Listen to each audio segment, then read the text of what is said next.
segundo.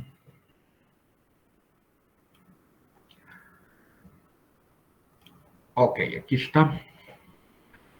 Entonces, les decía de la clase anterior que lo primero es la ecuación diferencial de primer orden, en este caso, de este estilo. La primera derivada es una función que depende de y y de t. Para muchos casos, bueno, más bien, para algunos casos, realmente, hay fórmulas, y esos son los que ven ustedes en su curso de ecuaciones diferenciales. No son todas, no es exhaustivo, pero sí son de las más conocidas o de los tipos más conocidos. Formas integral, por partes, Euler y alguna otra por ahí. Entonces, para hacerlo, la vía numérica, vamos a utilizar en primera instancia ODE, el módulo de SciPy. Bueno, el submódulo de SciPy Integrate. La SciPy es el módulo de cómputo científico, el SCI es Scientific Python. Hay que diferenciarlo del, ¿cómo se llama? Del NumPy, que es Numerical Python. Entonces, NumPy junto con SciPy forman así parte del combo básico con Matplotlib para hacer cálculos numéricos en Python. Si ustedes están en matemática, MATLAB, seguramente tendrán acceso a herramientas similares. ¿Qué significa? No van a tener que estar definiendo el código básico para estos casos, sino que van a estar utilizando funciones o módulos o bibliotecas de funciones para poder resolverlo. El resto, pues, es la práctica de manejarse digamos, en este lenguaje de Python para saber qué hacer. Toda la instrucción es esta.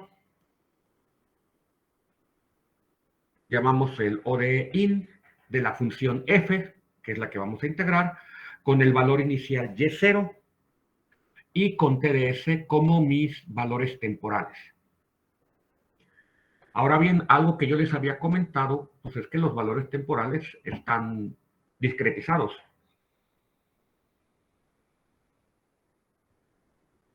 Entonces, TDS tienen que estar en términos discretizados y se va a poner en términos de un intervalo junto con o sea, un intervalo completo de A a B, que es donde vamos a resolver la ecuación diferencial, junto con el paso, el delta, asociado al proceso.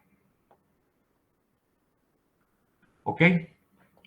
Entonces, en principio, eso es todo lo que tenemos que hacer. En principio, para una ecuación de primer orden. Vamos a verlo en la práctica que implica.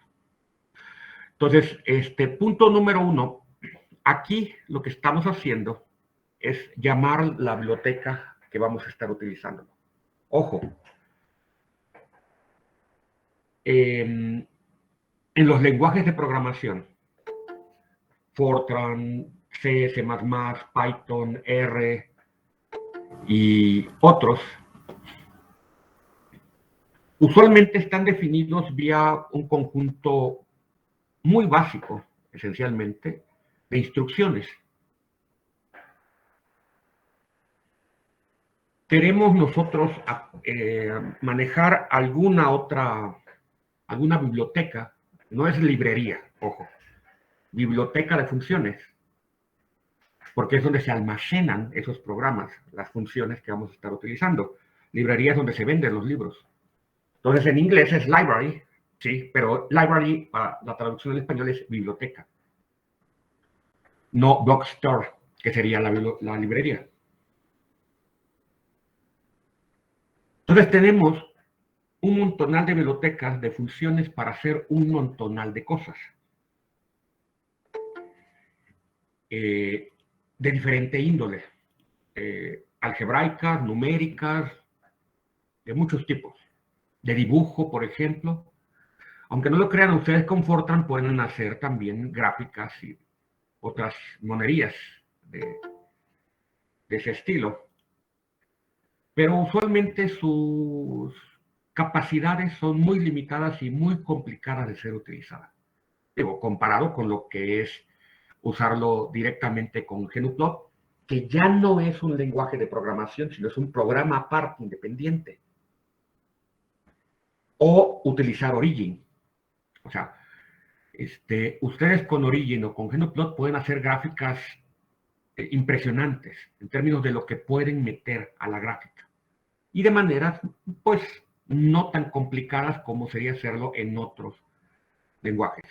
Inclusive, digamos, si ustedes quieren solamente gráficas simples, pues lo vamos a ver con PyLab o con Matplotlib, son más que suficientes si no quieren complicarse la vida con las gráficas. Hacerlo con Fortran o con C es mucho más complicado, a menos que utilicen ustedes algún otro programa que funcione con esos lenguajes y que tenga capacidades gráficas. Ojo, ese es el punto. Bueno, aquí estamos llamando, les digo, esa parte de Integrate. SciPy tiene un montonal de otras bibliotecas.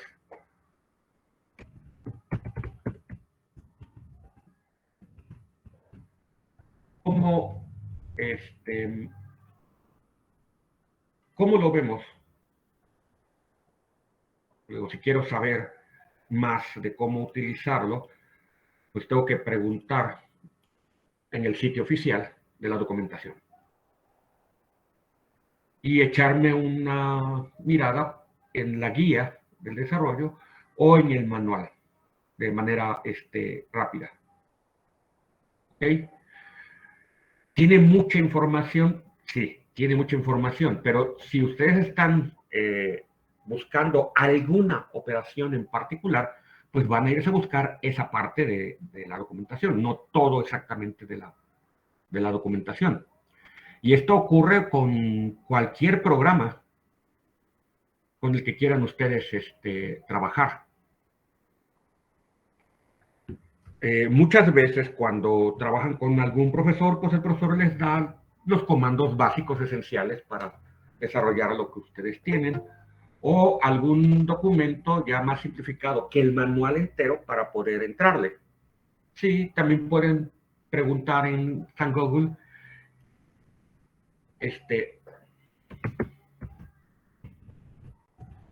cómo hacer algo.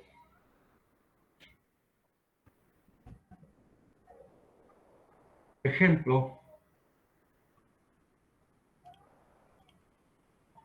y esto es algo que sí tienen que aprender también a manejar. Digo, ¿dónde buscar y cómo buscar? Ya aparece. Stack Overflow. Este es un sitio genérico para preguntas, no solamente de computación, sino de un montonal de otras cosas, física, matemática y otras áreas. Y aquí ustedes pueden preguntarle y poder resolver alguna de las dudas. Dependiendo del tipo de duda, será más o menos fácil poderlo hacer. Entonces, por aquí dice, tengo este problema y no se integra la función que yo estoy poniendo con el módulo quad de integrate. Y lo que le contestan es que esta parte puede llegar a tener una parte compleja y eso no lo maneja esta biblioteca, por lo tanto, que vaya a buscar cómo integrar números complejos con esa biblioteca para poder resolver el problema en sí. Y les diré que esta parte de quad o el algoritmo para utilizar Quad tiene, ¿qué les gusta? Que yo la conozco al menos unos 25, 28 años y funciona muy bien, muy rápido y muy bien. Entonces, ya se imaginarán, si algo no lo pueden manejar, pues es bueno saberlo. O cómo manejarlo.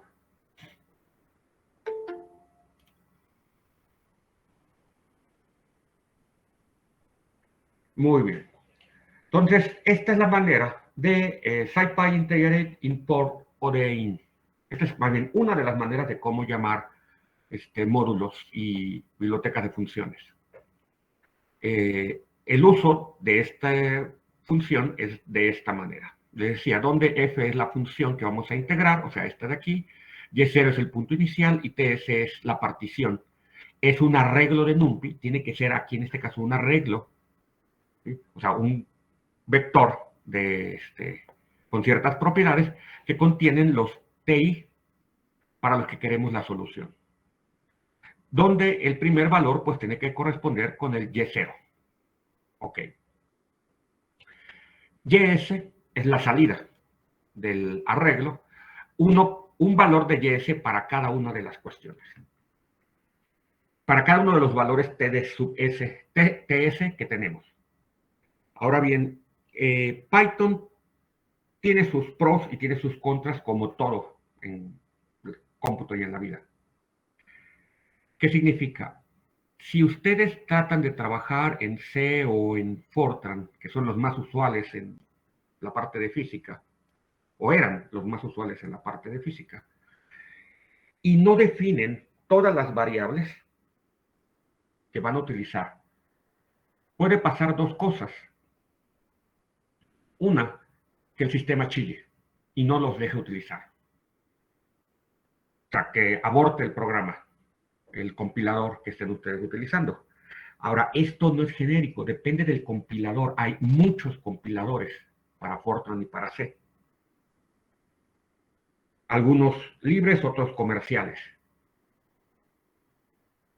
Eso es lo mejor que les puede pasar. Porque les va a decir en los compiladores nuevos dónde está la función que no está bien definida o que no está definida. Si lo peor que les puede pasar es que no chille y que siga adelante. ¿Por qué razón? Porque entonces no va a tener definido ese valor. Y ustedes pueden decir, bueno, pero si no tiene definido el valor, entonces, ¿qué cantidad numérica va a ponerle cuando yo lo llame, cuando yo lo esté utilizando? Ese es el problema. Que puede darles un resultado numérico donde, no sé, supongan que Y0 no la definieron antes y que encuentra en memoria que tiene un valor de Y0 de quién sabe qué cosa, y pues lo utiliza. Desde el punto de vista del programa, lo que hizo está correcto. Encontró un valor para Y0 y lo está utilizando. Ahora, si eso es lo que ustedes quieren obtener, pues bien, pero lo dudo si fue así al azar. Ojo, el mayor problema con los programas computacionales no es que fallen. El mayor problema es que funcionen. ¿En qué aspecto? En que, ¿cómo sé yo si lo que me está dando numéricamente tiene algún sentido? Y no metí la pata por ahí, porque aquí es lo más fácil meter la pata. Sucede lo mismo con la versión algebraica. Si tienen ustedes que desarrollar, ¿qué les gusta? 300 términos algebraicos en una fórmula. Pues la respuesta es sí. O sea, ¿cuántas veces podrán ustedes revisar su expansión de 300 términos para saber que no les faltó ninguno? O que no están algún signo mal por ahí o cosas por el estilo. Pues sucede lo mismo. Por eso hay programas para hacer cálculos algebraicos ya. Bueno, algunos cálculos algebraicos. De igual manera, aquí ustedes siempre tendrán que buscar la forma en cómo verificar que sus datos que han obtenido en su programa sean correctos, de manera independiente al programa que ustedes están ejecutando. ¿Y cómo voy a hacer eso, profesor? Se supone que precisamente el programa es para resolver el problema que no tengo resuelto. Ah, bueno, pues es que entonces hay otros programas o hay otras maneras de cómo hacerlo. Casos límites. Consideramos que el problema original se simplifica. Límite de tiempos pequeños o límite de distancias pequeñas o límite de distancias grandes, por ejemplo. Bueno, en ese caso mi problema se convierte en uno más sencillo y que más o menos tengo idea de cuál debe ser la solución o el comportamiento de la solución. Utilizo esa información para saber, o sea, calcular mi programa, tomar ese límite y verificar que efectivamente obtengo esa solución. Ojo, no es seguridad completa, pero si funciona, pues ya algo les dirá acerca de su programa. Otra, toman ustedes un conjunto de datos que ya conocen cuáles, por alguna razón, conocen ya cómo se deben de procesar con su programa, cuál debe de ser el resultado, datos de prueba, y los meten y verifican que obtienen precisamente los resultados que deberían de haber obtenido. Y hay otros métodos, dependiendo del área, para poder tener alguna seguridad que sus resultados, pues sí, son correctos.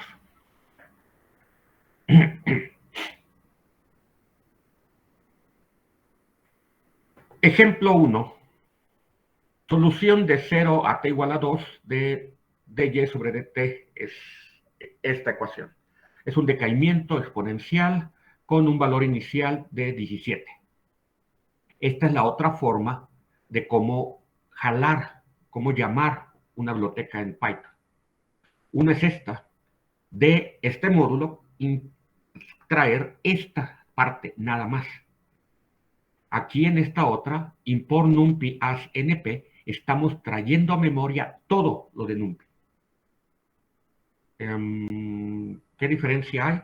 Que aquí solamente los módulos que llamemos, las funciones que llamemos, son las que vamos a jalar al programa.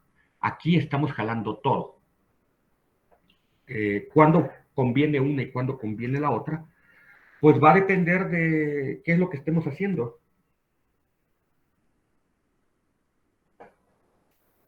¿En qué sentido? Pues en el sentido de qué tan grande, bueno, qué tantas funciones estamos utilizando de este módulo. Si es nada más un par, pues la llamamos directamente. ¿Por qué? Para conservar memoria. También de eso depende. Si vamos a hacer muchas operaciones, pues quiero que las operaciones se vayan en las, que la memoria RAM se vaya en las operaciones de cálculo que estoy haciendo y no en mantener la información dentro de ella.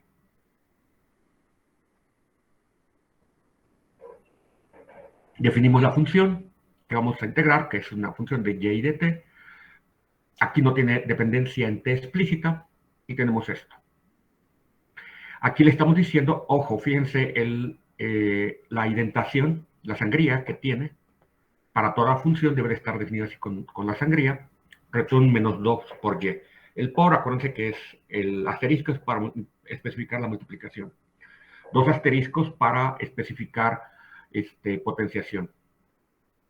TS es np arrange de 0 hasta 2.1 en intervalos de 0.1. El ys es 17, que es el valor inicial, el y en 0 es 17. Y llamamos aquí yds es ODE-IN de estas cantidades. Aquí yds ya contiene los valores. En principio, hace tiempo, cuando manejaba Fortran, C++, inclusive matemática, lo que hacía a veces era directamente sacar aquí, salvar los datos a algún archivo. y luego procesarlos. Procesarlos con algún otro programa.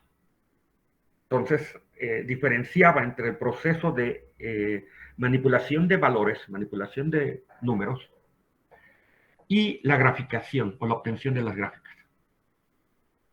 Esa es una manera de trabajar. Ahora, dado que tenemos ya sea Spider o tenemos Jupyter Notebook, y donde podemos tener en el mismo documento tanto el código como los números, como las gráficas directamente, pues ahora utilizo esta facilidad. Llamamos PGLab. Este es uno de los submódulos para graficar, no es el único. El otro más utilizado es Matplotlib, pero hay otros. Se elige porque es sencillo. Tanto PGLab como Matplotlib son bastante simples para obtener gráficas directas. Entonces, ojo, aquí llamamos PGLab, no le estamos diciendo como NP. Bueno, aquí le tendríamos que decir como otra cosa. Este NP lo estamos utilizando aquí. Noten, cuando llamamos de SciPy Integrate importar ODE-IN, no tenemos que ponerle nada porque ya sabemos que este ODE-IN es de SciPy. Aquí tenemos que ponerle el apellido, aunque vaya al frente es el apellido, de que la función arrange viene de NP. ¿Por qué razón?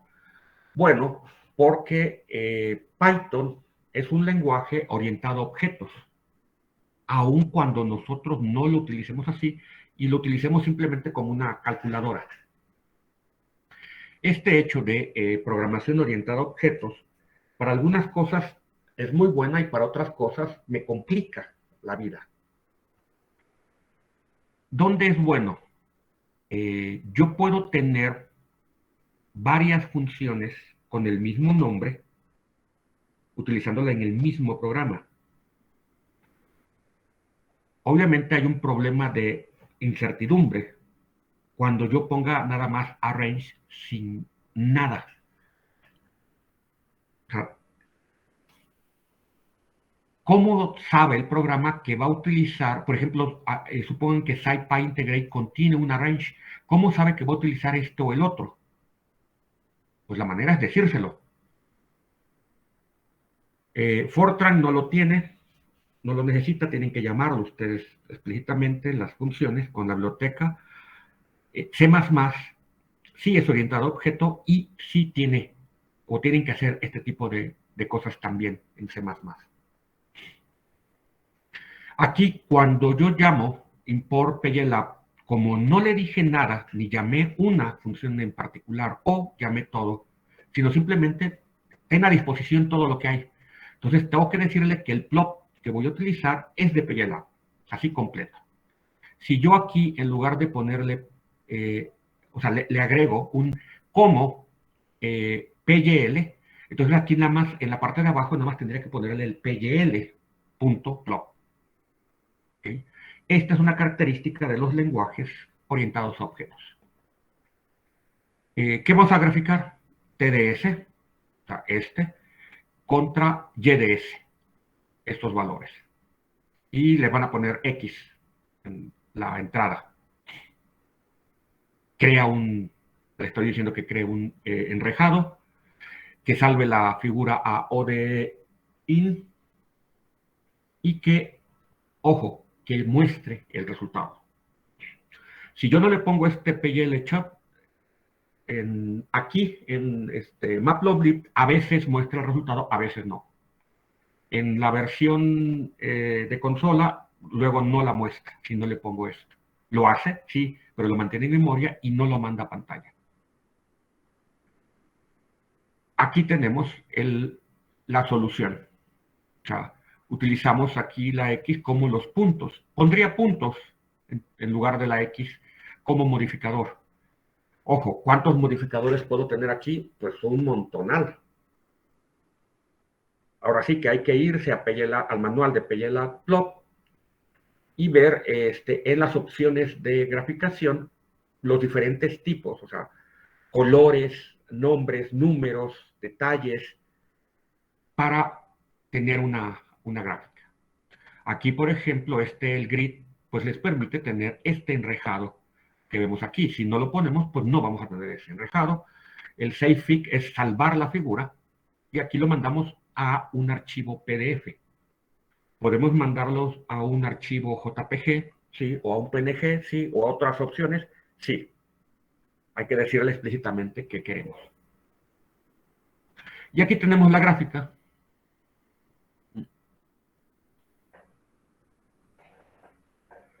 Directamente.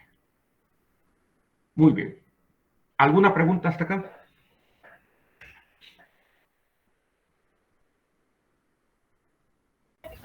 No, ninguna.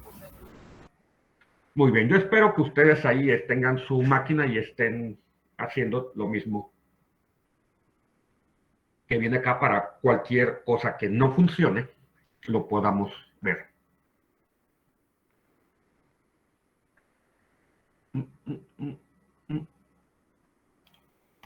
Ok. Ejemplo 2. Queremos esta ecuación decaimiento de más un término impulsor en y0 igual a menos 2, de t igual a 0 a 2. Aquí importamos el módulo de matemática. Si ustedes tienen Python solito, no tienen matemáticas. Las funciones de seno, coseno, no las tienen ni pi ni otras cosas. Hay que llamar a matemáticas para tener acceso a todas ellas. Importamos NumPy como NP y otra vez importamos ODI. La función, ojo, cuando tenemos una escritura de una función, pues todo tiene que quedar en el mismo renglón. Si no, pues van a tener errores porque si tienen dos líneas, pues ¿cómo saben que es una sola línea o que son dos líneas? La manera de hacerlo es precisamente con el backslash. Con el backslash, ustedes le están diciendo que aquí no termina la línea y que continúe aquí abajo. ¿Okay? Esto lo trajo de Fortran. Esto es una costumbre que tienen o que se tiene en Fortran para hacerlo. No todos los lenguajes tienen esta facilidad. Sobre todo, esto es muy útil cuando tienen expresiones que ocupan 8, 10, 12 renglones. Ahí. Bueno, generamos otra vez los puntos temporales, en este caso aquí de 0 a 2.1. En punto 1 el valor inicial es 2, sacamos esto y ya. Importamos PGLAT, graficamos, salvamos la figura y la mostramos. Fíjense cómo aquí está el punto y coma para señalar dentro de una misma línea que tenemos dos instrucciones diferentes. Y que las debe de tratar aquí como si fueran dos instrucciones diferentes. Después de que termina de ejecutar esta, ahora va a ejecutar esta. Este punto y coma para separar elementos de una misma línea viene desde C, de hace muchos años, del shell y de otras instancias. Bueno, y aquí está la solución.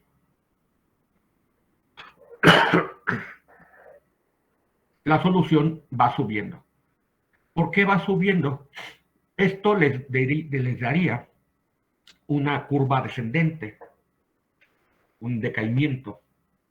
Pero este término de aquí va a ir subiendo el valor desde un punto de vista oscilatorio. Ese es el resultado de la fórmula. Muy bien. Esas fueron ecuaciones de primer orden. Ahora, ecuaciones de segundo orden. Ya les había comentado yo. Las ecuaciones de segundo orden se resuelven como un sistema de ecuaciones de primer orden. Al menos con estos métodos. Quieren resolver ecuaciones de segundo orden directamente, entonces tendrían que utilizar diferencias finitas o elementos finitos para poder resolverlo. Eso ya es otra cuestión, son otro conjunto de métodos. Si tenemos tiempo, lo vamos a ver un poco. Cualquier ecuación de segundo orden, cualquier ecuación diferencial ordinaria de segundo orden, se puede reescribir como dos ecuaciones acopladas de primer orden. Y el ejemplo que vamos a estar utilizando es el oscilador armónico, que es esta ecuación de aquí, o se puede poner también aquí para abreviar la notación. Y le ponemos que B es precisamente la primera derivada. Y entonces esta ecuación de aquí tenemos escrita, o la podemos reescribir en términos de dos ecuaciones. Un sistema de dos ecuaciones de primer orden con las variables mezcladas. ¿Okay? Esto se puede hacer para sistemas más altos también y tener sistemas de 3, 4, 5 ecuaciones. Esto, en esencia, es lo que van a ustedes a utilizar en su curso de mecánica teórica para pasar del formalismo lagrangiano al formalismo hamiltoniano. Van a hacer cosas como esta. Y bueno, ya que los tenemos así, pues vamos a resolver las ecuaciones de primer orden directamente. Muy bien. Entonces, esto ya lo dijimos, esto ya lo dijimos. Ahora lo que tenemos es un vector. ¿Sí? Y vector es el vector de las variables o de las derivadas de las variables. Y tenemos dos ecuaciones de primer orden en las distintas variables.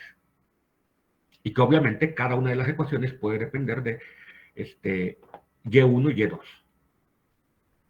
Entonces, esto de aquí es lo que se llama un vector de estado. Y esto de vector de estado es, le digo, lo van a utilizar también más adelante. Muy bien.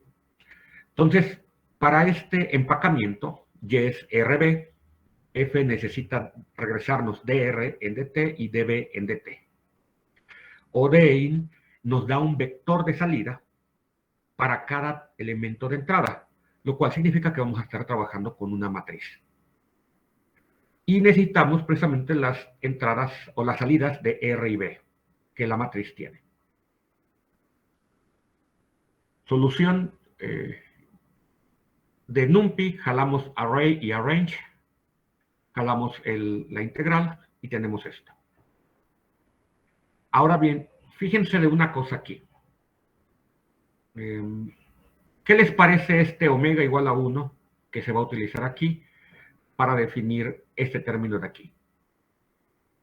¿No creen que sería más fácil que yo aquí, en lugar de ponerle omega, le pusiera nada más el 1? Directamente.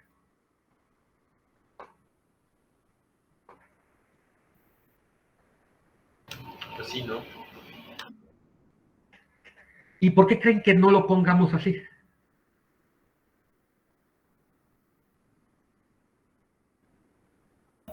El omega es variable. Sí. ¿Alguna otra cosa? ¿Alguna otra razón?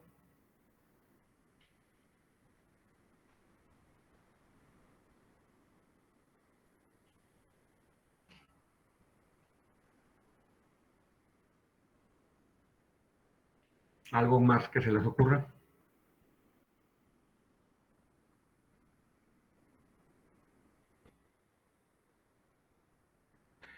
Este es un programa pequeño, se puede ver en una página, son menos de 20 líneas.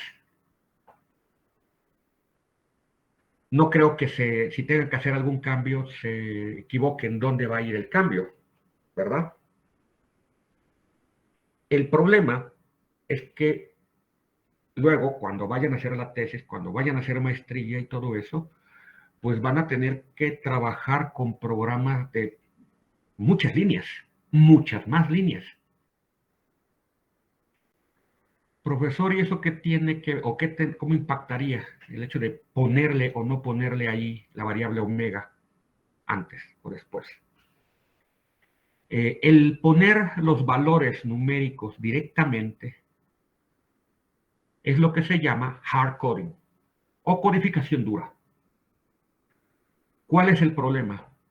Supongan aquí que esta cantidad aquí, omega al cuadrado, yo le pongo el 1 al cuadrado. Pero tengo, ¿qué les gusta? 300 líneas. Dentro de esas 300 líneas hay unas 5 o 6 veces donde aparece la variable omega.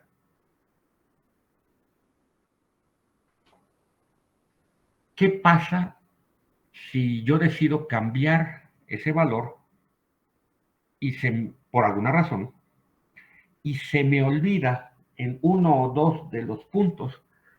Pues como no veo más que números, se me olvida hacer el cambio.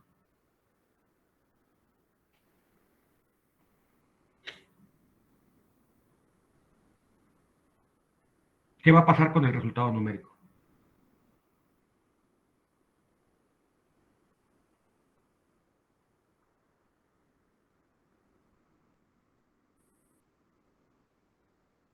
No. Imagínate que no la declaré. O sea, imagínate que no la declaré, que la estoy utilizando, que la variable omega la utilizo en 5 o 6 lugares. Ahí está puesta en las fórmulas. No la declaré, es el valor numérico. Y tengo que cambiarla. Y se me pasa.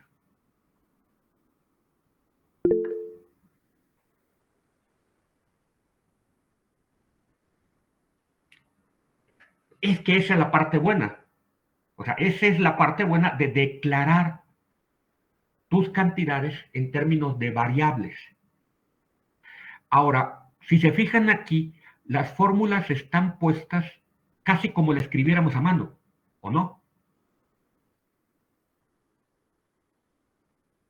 O sea, para f de t lo que me da es dr en dt y db en dt. En principio, para Python, yo puedo tener una variable con 256 caracteres para esa variable.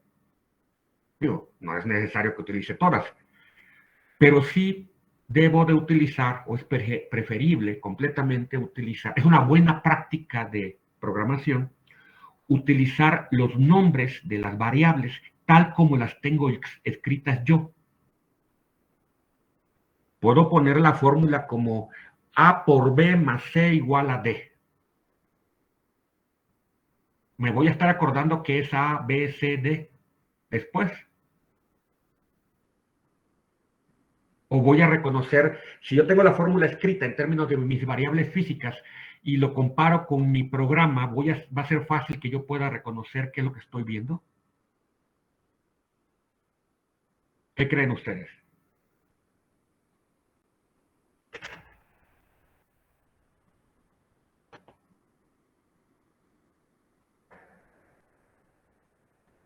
Que sí sea fácil o que no sea fácil.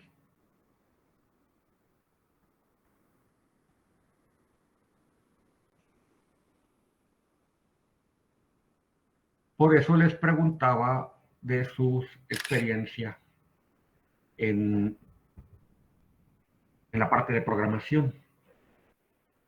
Esas son reglas, digamos, básicas para la programación, pero que se tienen que practicar. Y la única manera de hacerlo, pues, es programando y utilizando esas reglas para poder hacer la programación.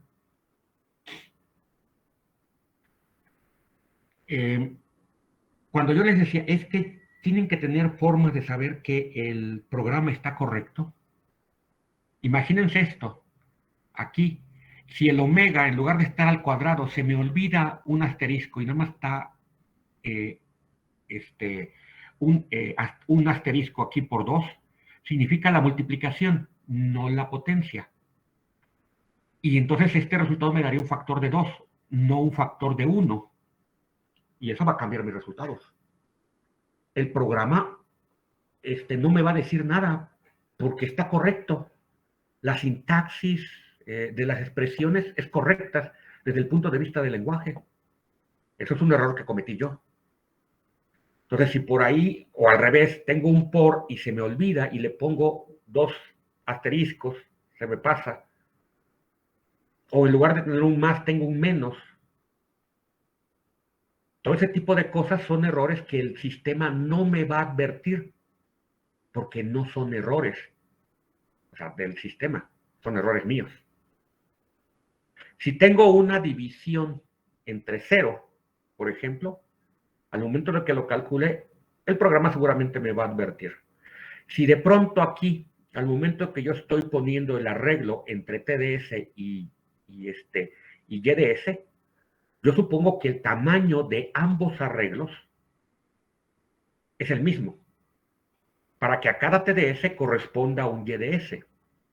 Pero supóngase que lo calculo de alguna manera diferente. Este lo calculo por un lado, este por otro lado, con otros valores de TDS, y luego quiero empatarlos. Y tienen diferentes tamaños. Ahí sí, el programa me va a decir, no tienen el mismo tamaño. El arreglo TDS y el arreglo YDS no tienen el mismo tamaño. Pues entonces es fácil ir a buscar y verificar los tamaños de cada uno de ellos y hacerlos compatibles. Ese es el tipo de errores que sí me puede dar el sistema. Errores que en lugar de poner ODE IN, por ejemplo, le pongo ODE INTE. Enseguida me va a decir, yo no conozco ninguna función que se llama ODE INTE. Conozco ODE IN. Entonces ya sé qué hacer para arreglar el problema. Pero ojo, esos errores que yo cometo al momento de tomar valores numéricos o al momento de escribir las fórmulas, esos no me los va a avisar el sistema. Esos son errores míos. Esos tengo yo que buscar cómo eliminarlos. ¿Ok? Y aquí les decía, es buena estrategia para programar que todas sus variables numéricas que estén, ¿cómo se dice?, que dependan de algún nombre de variable de su problema físico, tengan ese nombre de variable del sistema físico. Y luego vamos a estar jugando con ellos. Precisamente es lo que quiero que hagamos en esta parte. Que estemos jugando con estas cantidades. Pues para ver qué es lo que sale. Muy bien. Aquí esto es lo mismo, inicializamos. Ahora hay que inicializar dos R y B. Y Y0 ahora va a ser el arreglo de ambos. Fíjense cómo estamos poniendo el arreglo de ambos para ser utilizado dentro de mi ODE-IN. F ya es una función que es un arreglo y Y0 también. TS es un arreglo simple. Muy bien. RS es la solución para las primeras entradas y BS es la solución para las segundas entradas. Esto es notación de arreglos para NumPy. YS tiene una entrada, digamos, aquí punto 1, voy a tener 10 para 1, o sea, 10 puntos aquí de 0 a 1, y luego multiplicados por 20. Entonces voy a tener 200 puntos aquí. ¿Ok?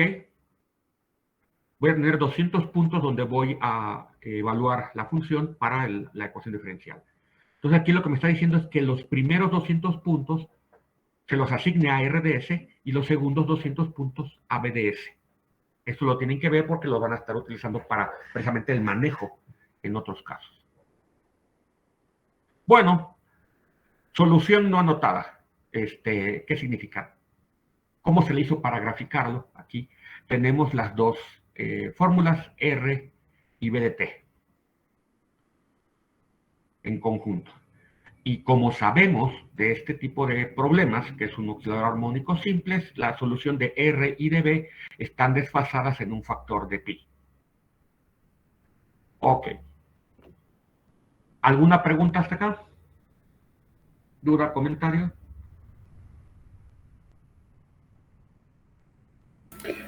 Profe, yo tengo una duda, pero no sé, no sobre lo que estamos viendo, sino por qué es necesario los espacios o por qué, bueno, más que nada porque son necesarios los espacios, por ejemplo, en el de retorno, por qué es importante ponerlo.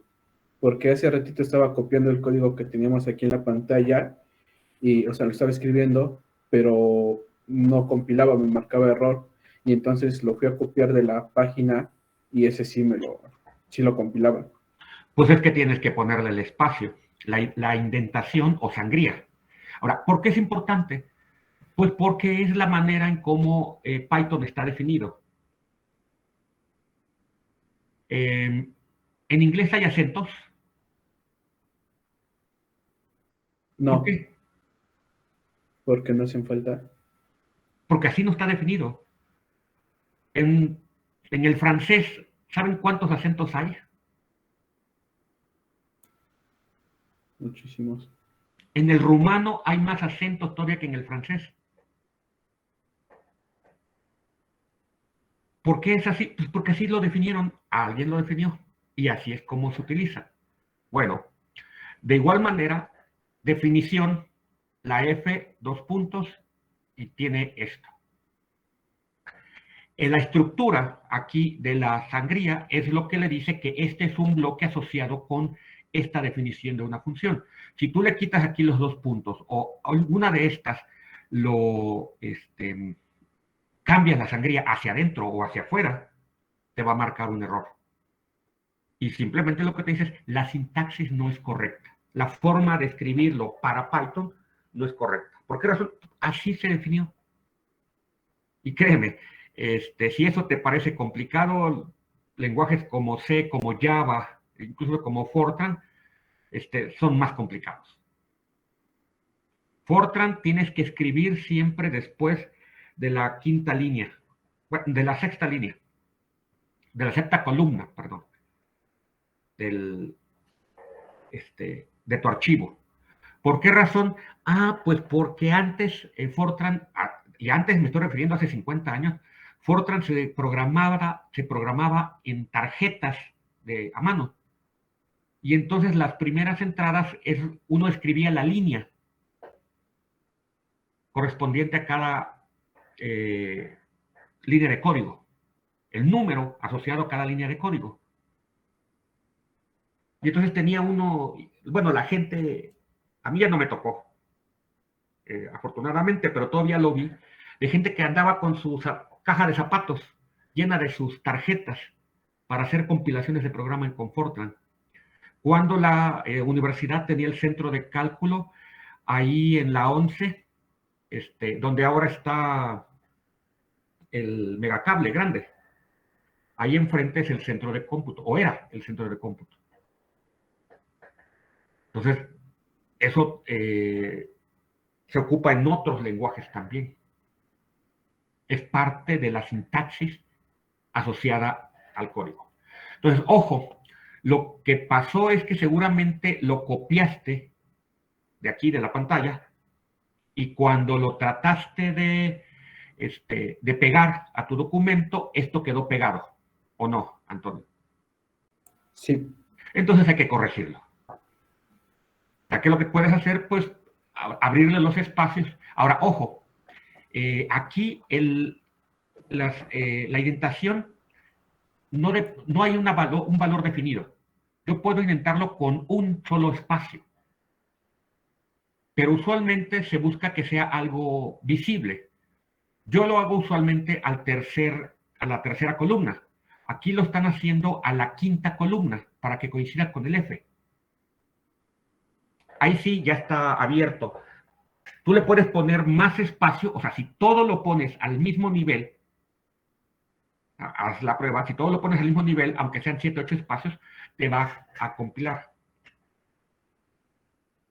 Es ¿Ok? que, por ejemplo, en el que copié, o sea, cuando escribí, cuando definí f de yt, y le di enter, pues después de los dos puntos, me marcó la sangría. Entonces, seguí escribiendo con la sangría, e incluso esto de ts, No, porque entonces le este, estás diciendo, ya no, porque este es independiente de esto. ¿Ok? O sea, la sangría es para darte una estructura en tus funciones. Los if y otras cosas también tienen que tener sangría, pero es para generarte precisamente esa estructura. Esto ya es código que va después, no lleva sangría. ¿Ok? Ok, Entonces, gracias. esto es algo que tienen que ir viendo precisamente en la práctica. Lo aprendes en cuanto empiezas a estar programado, ves cuándo necesitas sangría y cuándo no necesitas sangría. Pues sí, necesitas la práctica. Muy bien.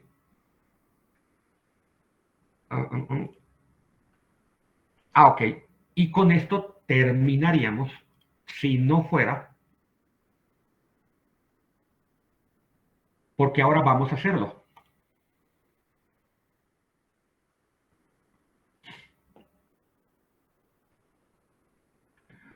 Muy bien. Son 12:54. Nos vamos al receso ahorita, 10 minutos, en lo que también ustedes ponen abren su sesión de Jupyter Notebook, en dado caso que estén trabajando con este. ¿Ok? Vale, nos vemos. Ok, profesor.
Muy bien.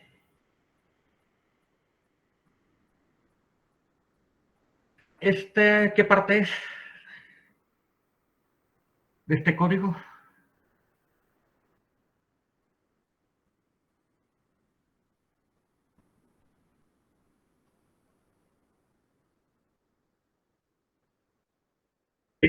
De los que vimos en la última hora.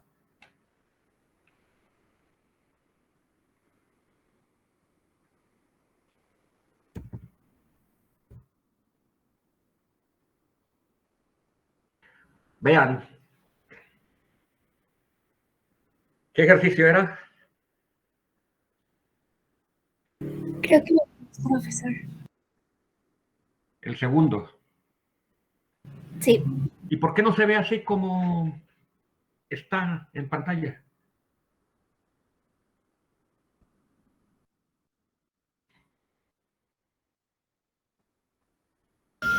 por el rango que le puso, ¿no?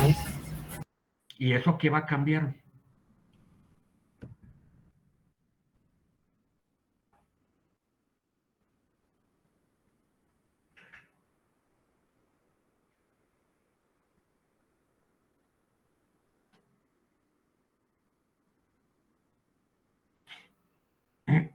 Esta parte de aquí,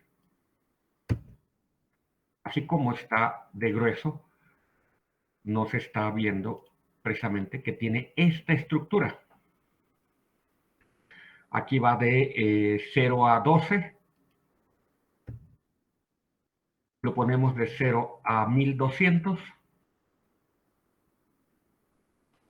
Eso sería como por aquí, en esta parte. El hecho de que sea grueso es indicativo de que precisamente estoy viendo esas ondulaciones en la solución. Aquí lo veo con un trazo grueso, pero ahí, cuando lo hago el zoom, veo cuál es la estructura que tiene.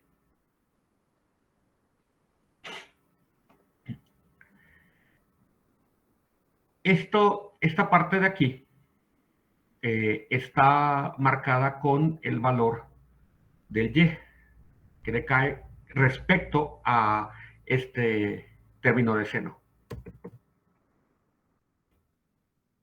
Por razón, ¿qué les parece?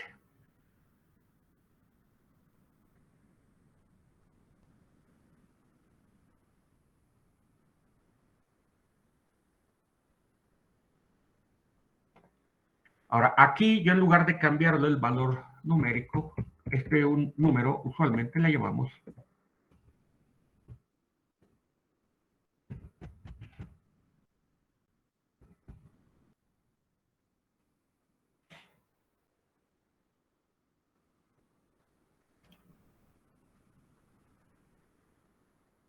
lambda igual a 1, ¿por qué me lo pone como error?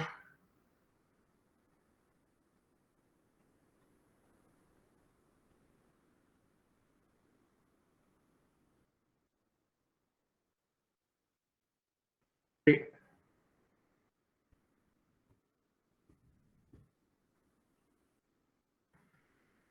pero me lo está marcando como error en la versión anterior. ¿Por qué? Lo dejé a lam y ya no marcó error, ya sacó la gráfica tal como debe de ser. Una variable predefinida. Lambda es una estructura. Dentro de cómputo se llaman las funciones lambda para hacer ciertas cosas muy particulares. Está definida como tal dentro de Python. Por eso, en este caso, me marcó el error. ¿Se fijan cómo en ese caso me dijo dónde estaba el error? Entonces, ahora sí, aquí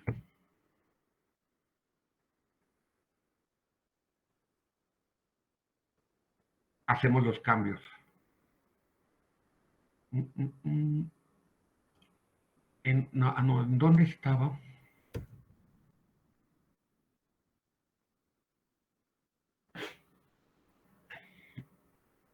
¿En qué valores? Por ahí de 100. Sí, no, en menos de 100. ponemos a 60. De hecho, si lo ponemos a 12, ¿dónde lo vamos a seguir viendo? La subida. Aquí está. La solución se satura alrededor de 4 o 6 está la saturación del sistema y precisamente después en adelante el sistema se comporta de manera constante en torno a 0.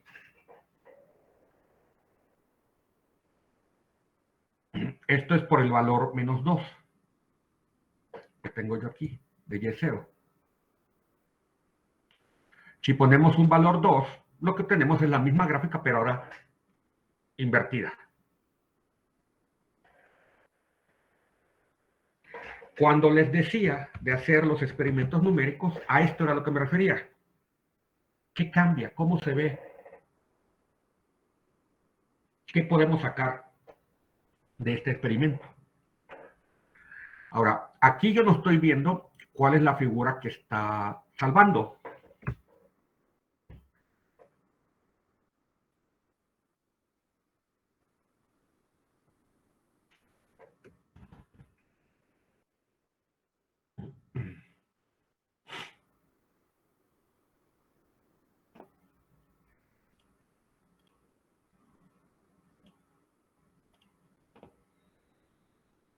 ¿Y qué creen?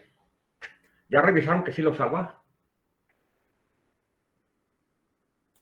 Sí. Ahí está la figura. A mí en este momento no me interesa salvar los resultados de cada una de las opciones. A ustedes sí. Porque precisamente esos son los ejemplos que van a tener que ir haciendo. Pero falta algo más.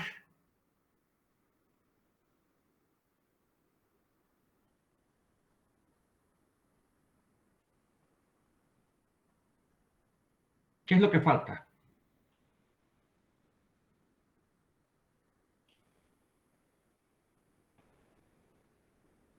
Aquí para el ejemplo de este caso.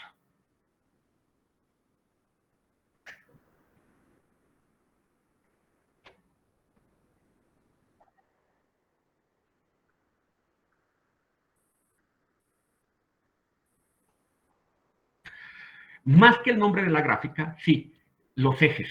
¿Qué están poniendo? Siempre tienen que poner ustedes sus valores en términos de las variables que están graficando. Porque puedes tener un problema donde haya 20 variables y tú estás presentando los de la variable 14 contra la variable 5, por decir algo.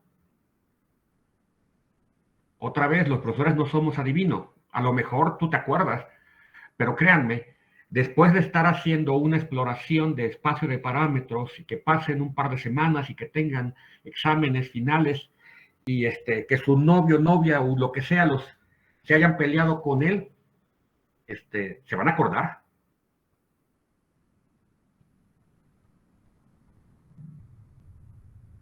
No creo. Pues entonces no hay que buscar acordarse, hay que apuntar Ahora, pueden apuntarlo de dos maneras. ¿Saben qué es una bitácora?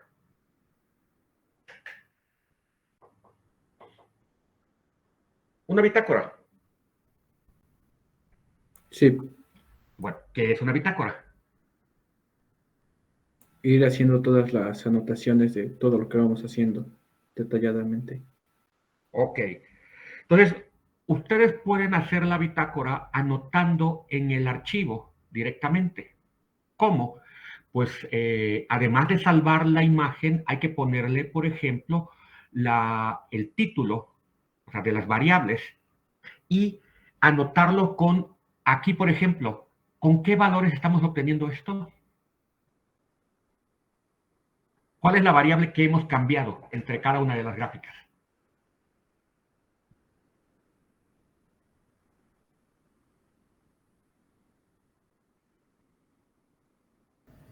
LAM y Y0, ¿no? Pero suponte que no cambiamos el Y0. sino que tomamos el lambda nada más. Ahora, el cambio aquí en el intervalo, ese es fácilmente visible aquí en la misma gráfica. ¿Ok? Pero el valor de lambda no. Y van a decir ustedes, bueno, es que ahí está el lambda 1. Sí, pero ¿cuántos valores de lambda y cuántos valores de y0 hemos agarrado? Bueno, y de intervalos.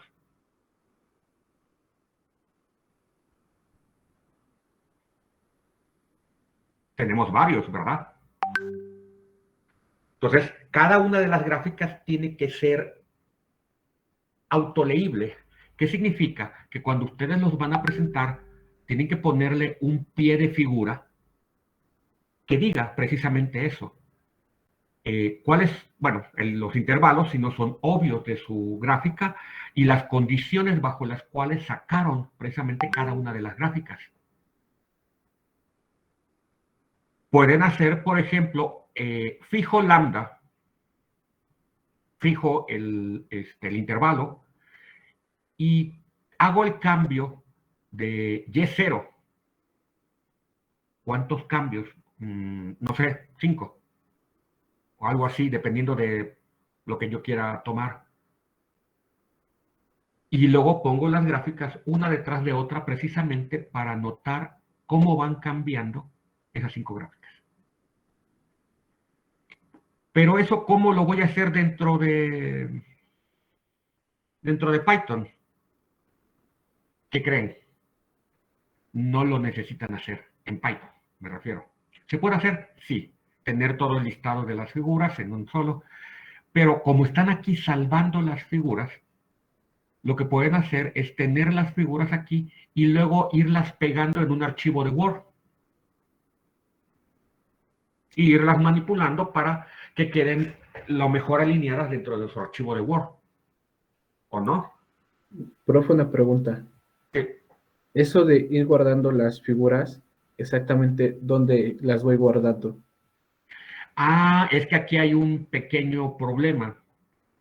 En Linux y en Mac, desde el directorio donde tú guardas tu imagen, perdón, desde el directorio donde tú inicias el Jupyter.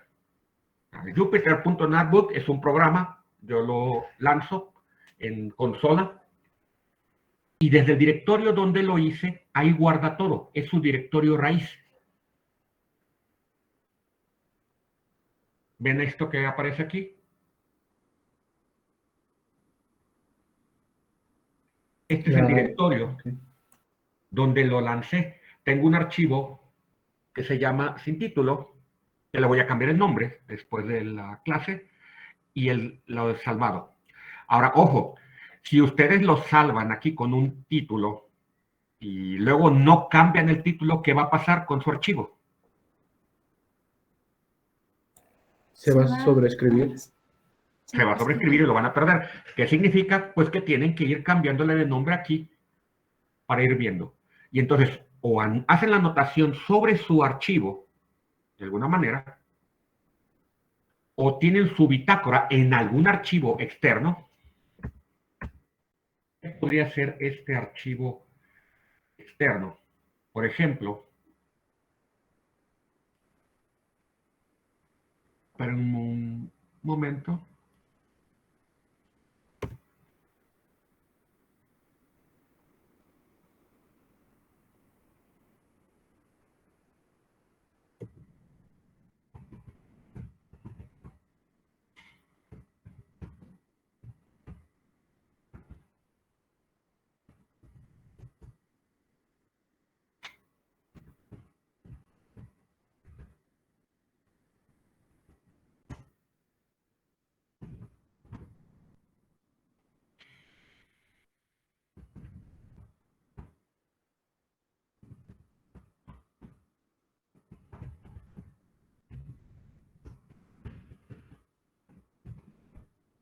A ver qué valores le puse.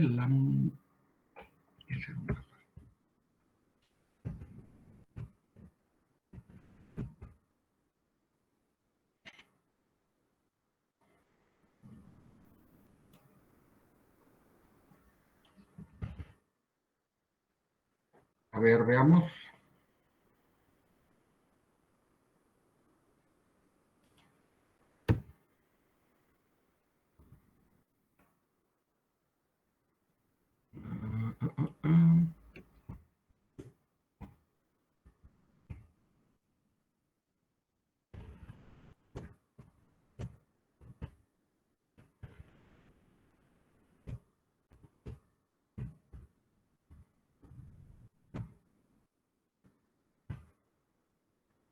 A ver.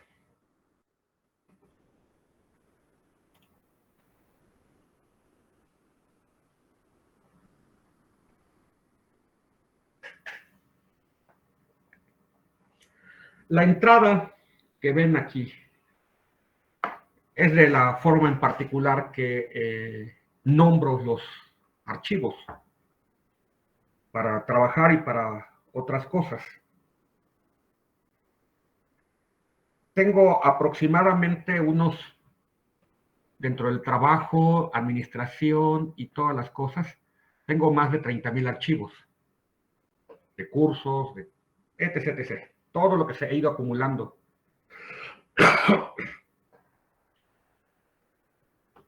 Y entonces utilizo una estructura un poco más compleja. Ustedes pueden ponerle simplemente el título y la fecha de actualización.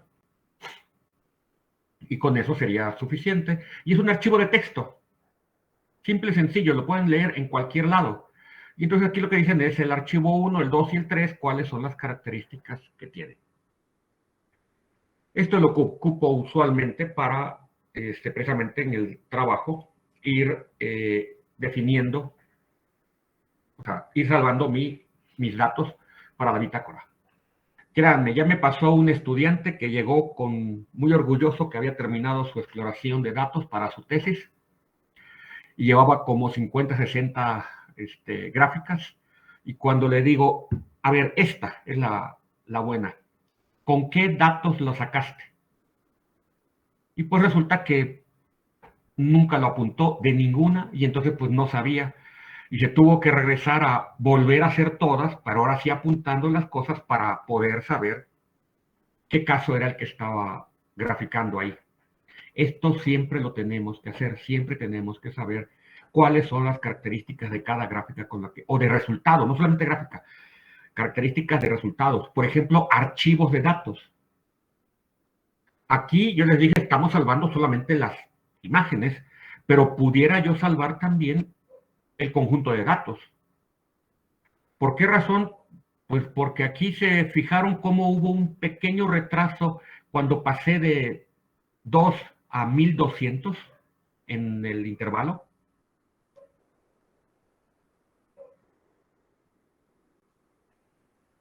Imagínense que lo hago a 120,000.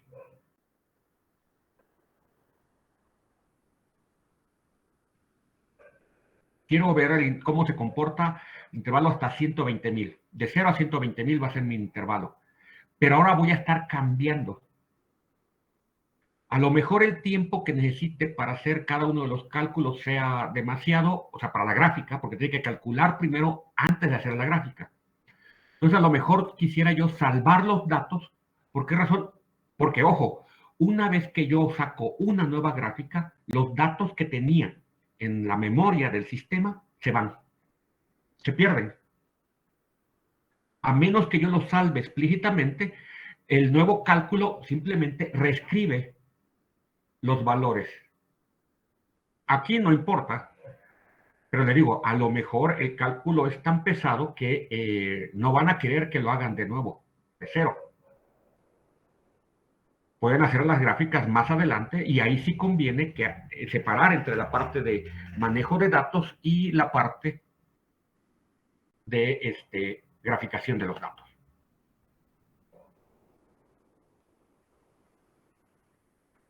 Ok.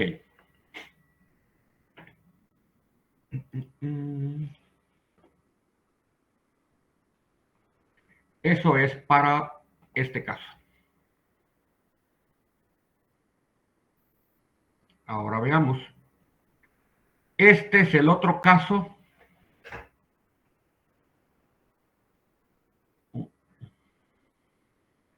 que corresponde a los datos precisamente de el...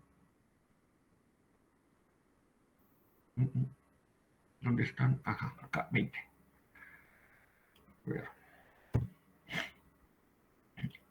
Del oscilador armónico.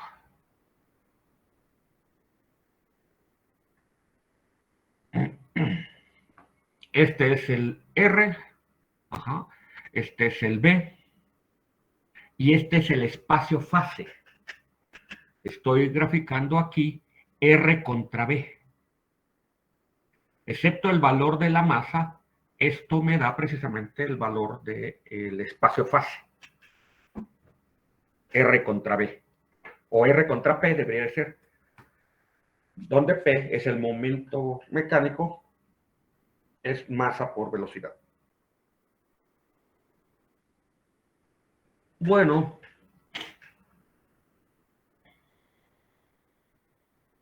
vamos precisamente a jugar con el sistema.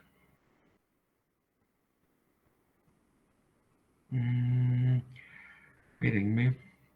Ya lo tenía hecho, pero ya no me acuerdo qué valores. Ya ven, ya no me acuerdo qué valores tenía hace rato. Y ya ven, ya no salió como yo quería que saliera.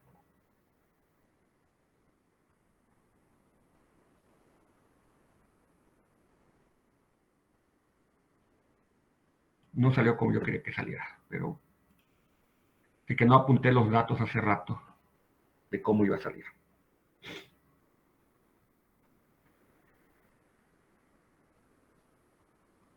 ¿Qué vamos a hacer aquí?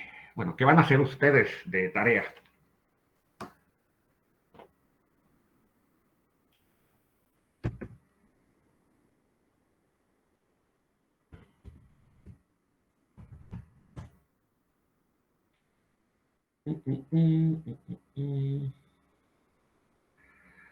Tienen tarea 1, tarea A2 y está la, bueno, la A3 que todavía no hemos visto.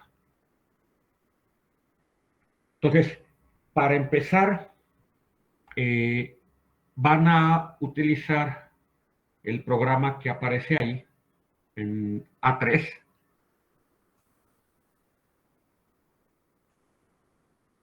para generarme la gráfica que tienen ahí.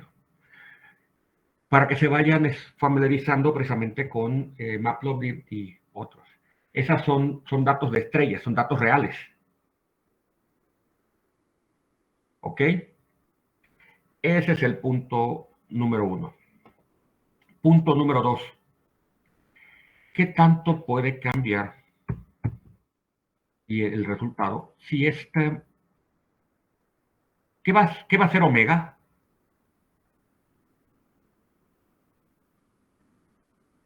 ¿Qué es omega aquí en este problema de osciladores armónicos? La frecuencia. ¿Y qué esperamos cuando la frecuencia es demasiado pequeña?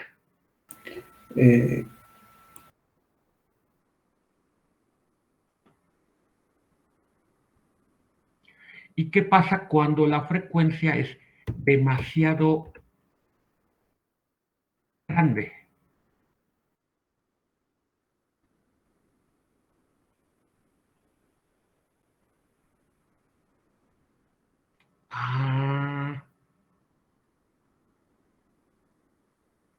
¿Qué estamos viendo aquí?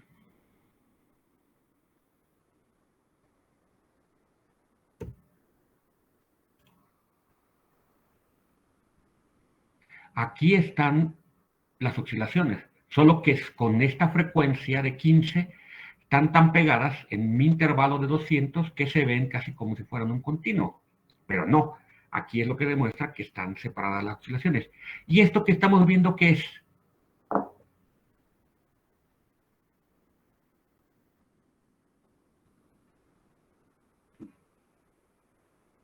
¿Por qué se ve así?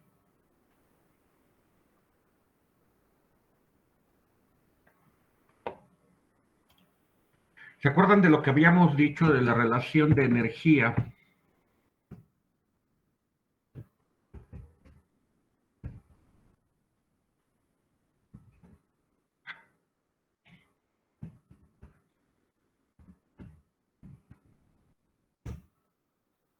un oscilador armónico a energía y el potencial, bueno, y energía cinética, energía total, energía cinética y energía potencial, se relacionan de esta manera.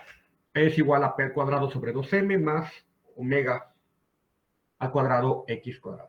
O lo que es lo mismo, B cuadrada, MB cuadrada sobre 2.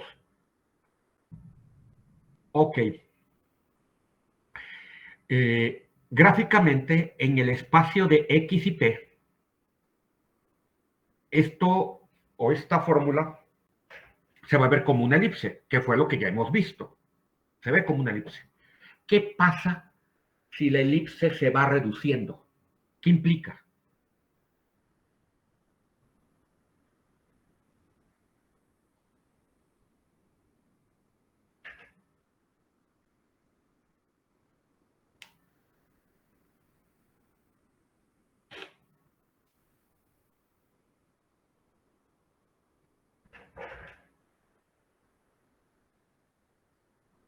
¿Qué implica si el tamaño de la elipse se va reduciendo?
¿A dónde la tenía?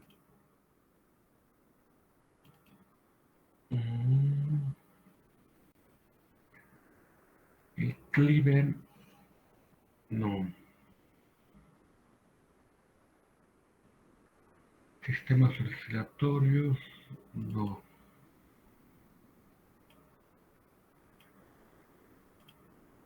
Les digo que cuando uno busca las cosas nunca las encuentra.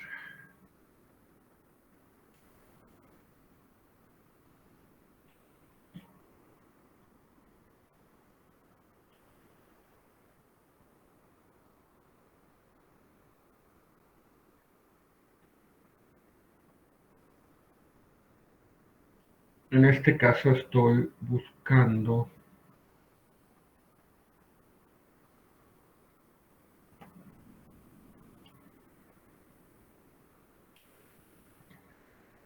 Charlatan, Thornton, versiones, Reverté, Greiner,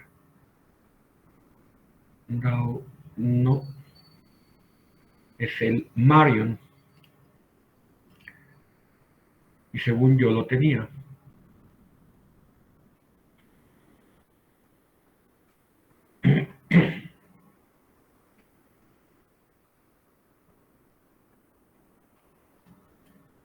El Mecánica Clásica de Marion.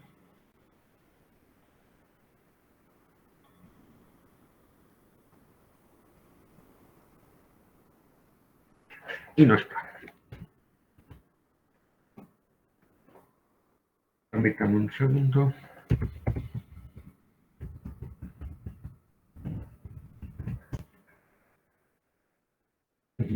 Classical Dynamics.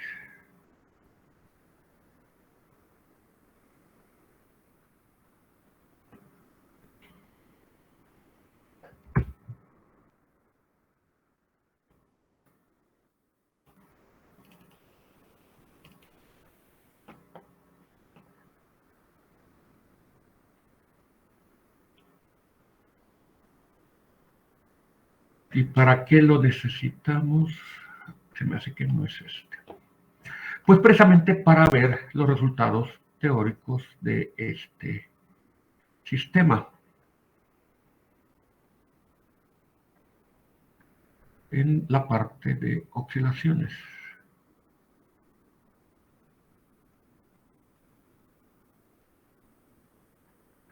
2, 3, 4.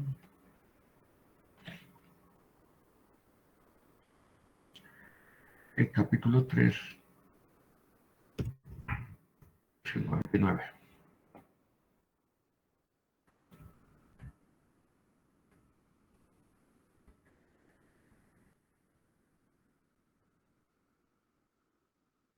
Tiene también una parte en el Milford.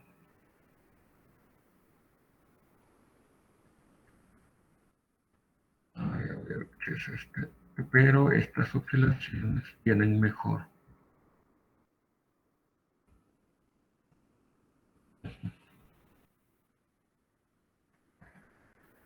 Acá. Ya lo encontré. Muy bien.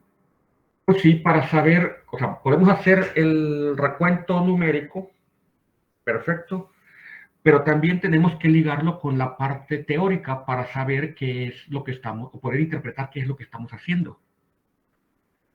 Si yo tengo una órbita elíptica en función de P y de E, el que se cumpla significa que los valores de P y de X van a cambiar para darme una E. Y yo sé que en un sistema de oscilador armónico, en principio la energía debería ser constante. Significa una sola curva. Aquí estoy viendo que tengo varias curvas, y que además estas curvas van disminuyendo en tamaño. Lo que estamos viendo es que el sistema está perdiendo energía.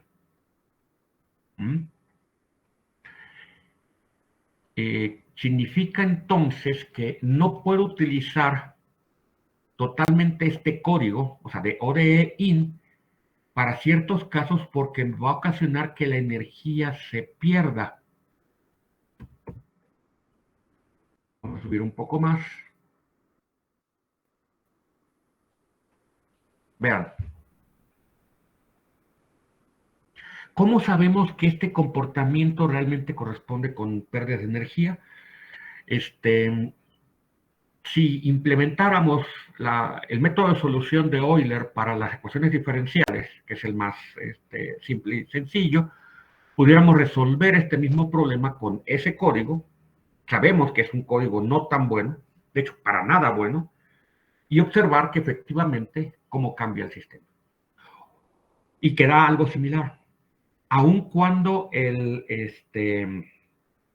¿cómo se llama? La omega no sea tan grande como la que estamos poniendo aquí de 25. Para casos más pequeños ya se da.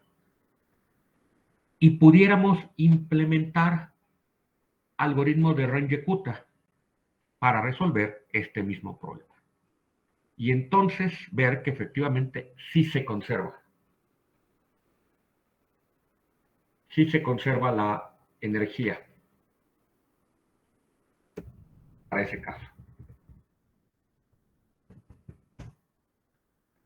Muy bien. Entonces, ¿dónde está?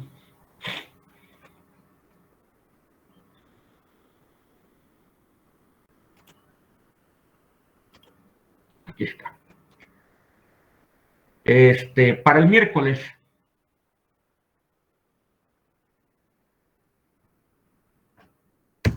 hay dos actividades para el miércoles. La actividad A3 de la página y buscar implementar el código de Runge-Kutta 4 que aparece en ese libro.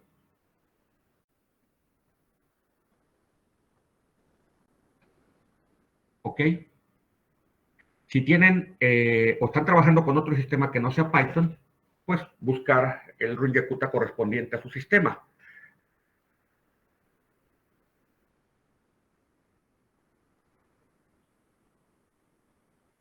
Para que podamos ver diferencias aquí en el momento de ir resolviendo, ya sea con uno o con otro. El código ahí que aparece en el Runge-Kutta de este libro ya está probado que funciona. Que me da resultados tal como yo espero.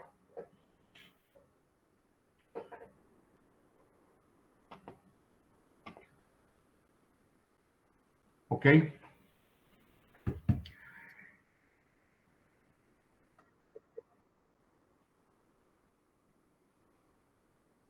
Lo vamos a dejar aquí por el día de hoy para que revisen ambas cosas y a ver si para el miércoles subo ¿cómo se llama? Las notas del Marion para que ustedes puedan basarse al momento de hacer los trabajos experimentales, bueno, computacional de experimento, que les voy a estar pidiendo. Y que puedan tener la interpretación a cada uno de los ejercicios que van a estar haciendo.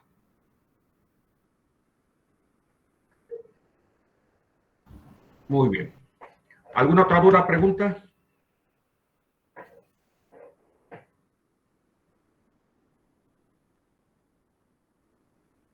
Muy bien. Entonces nos vemos el día miércoles.